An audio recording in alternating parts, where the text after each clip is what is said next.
For alpha beta gamma not equal to 0, if sin inverse alpha plus sin inverse beta plus sin inverse gamma equal to pi, can I say that sin inverse alpha pi by 3, sin inverse beta pi by 3, sin inverse gamma pi by 3? In that case, it will be equal to pi. In that case, it will be equal to pi. Then alpha plus beta plus gamma into alpha minus beta, gamma plus beta is equal to 3 alpha beta. Then gamma is equal to, देखो in this case sine inverse alpha, अगर हम ये कहते हैं कि sine inverse alpha is equal to pi by 3, it means what? It means alpha is equal to sine pi by 3, and that is root 3/2। Root 3/2। अब देखो alpha plus beta plus gamma, alpha plus beta plus gamma, तो alpha की value क्या है? Root 3/2। Root 3/2 और gamma भी क्या होगा? रूट 3/2, सभी की वैल्यू सेम है। और यहाँ अल्फा की जगह क्या आ जाएगा? रूट 3/2 माइनस रूट 3/2 और प्लस क्या हो जाएगा? रूट 3/2, ये कैंसिल हो जाएगा। तो कितने रूट 3/2 हो गए? 3।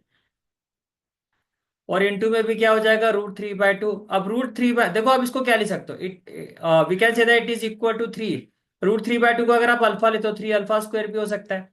रूट 3/2 की जगह अल्फा और बीटा रखते हो तो it will be equal to 3 alpha beta, जो यहाँ क्वेश्चन में गिवन भी है।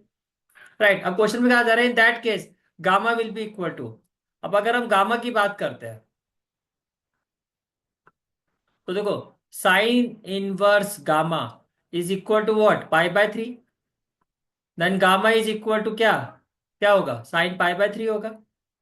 It will be equal to sine पाई/3, और साइन पाई/3 की वैल्यू क्या होगी? रूट 3/2। तो gamma is equal to root 3/2। With respect to this condition gamma will be equal to root 3/2, and this is the final answer of this question. Is it clear? ठीक है।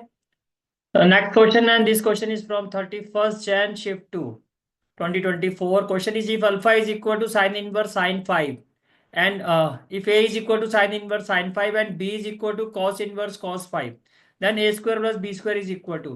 देखो अगर आपको sin inverse sin x का graph और cos inverse cos x का graph, अगर you are familiar with these two graph, तो बहुत इजीली आप इस क्वेश्चन को कर सकते हो। अब ऐसा मैं क्यों कह रहा हूँ? देखो साइन इनवर्स साइन 5 अगर आप इसका ग्राफ बनाते हो तो ये ग्राफ कुछ इस तरह से बनता है।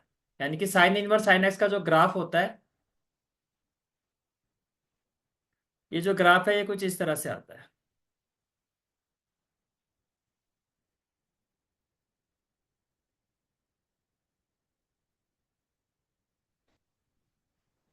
For the complete analysis of this lecture, click the link given on the screen. Thank you.